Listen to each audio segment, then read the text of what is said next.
கறிக்கோழி விலை பிரச்சினை தொடர்பாக கைது செய்யப்பட்டுள்ள விவசாயிகளை விடுவிக்க வலியுறுத்தி திருப்பூர் ஆட்சியர் அலுவலகத்தில் விவசாயிகள் தங்கள் கண்களில் கருப்பு துணியை கட்டி நூதன முறையில் போராட்டத்தில் ஈடுபட்டனர்.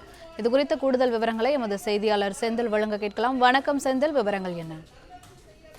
திருப்பூர் மாவட்ட ஆட்சியர் அலுவலகத்தில் நடந்த விவசாயிகள் குறை தீர்க்கும் கூட்டத்தில் கோரிக்கைகளை வலியுறுத்தி தமிழ்நாடு விவசாயிகள் சங்கத்தினர் கண்ணில் கருப்பு துணி கட்டி கூட்டத்தை புறக்கணித்து வெளிநடப்பு செய்ததால் பரபரப்பு ஏற்பட்டது.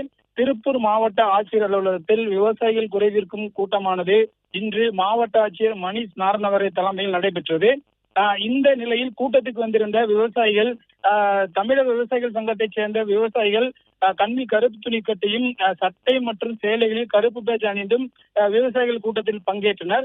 தொடர்ந்து மாவட்ட ஆட்சியர் கூட்டத்தை துவக்கி வைத்ததும் பேசிய விவசாயிகள் கறிக்கோழி பண்ணை கூலி உயர்வு தொடர்பாக அறவழியில் போராடிய தமிழக விவசாயிகள் பாதுகாப்பு சங்கத்தினரை கைது செய்ததை கண்டித்தும் அவர்களை உடனடியாக விடுதலை செய்ய வலியுறுத்தியும் மேலும் கறிக்கோழி கூலி உயர்வை உடனடியாக விரைந்து அமல்படுத்த கோரியும் முத்தரப்பு பேச்சுவார்த்தையை விரைவாக நடத்த கோரியும் கோரிக்கைகளை முன்வைத்து இந்த விவசாயிகள் கூட்டத்திற்கு கண்ணில் கருப்பு துணி கட்டி வந்ததாகவும் தமிழக அரசு உடனடியாக கைது செய்து விடுவிக்க வேண்டும் என கூறி கூட்டத்தை புறக்கணித்து வெளியேறுவதாகவும் அவர்கள் கூறி விவசாயிகள் கூட்டத்தை புறக்கணித்தால் அங்கு பரபரப்பானது ஏற்பட்டது.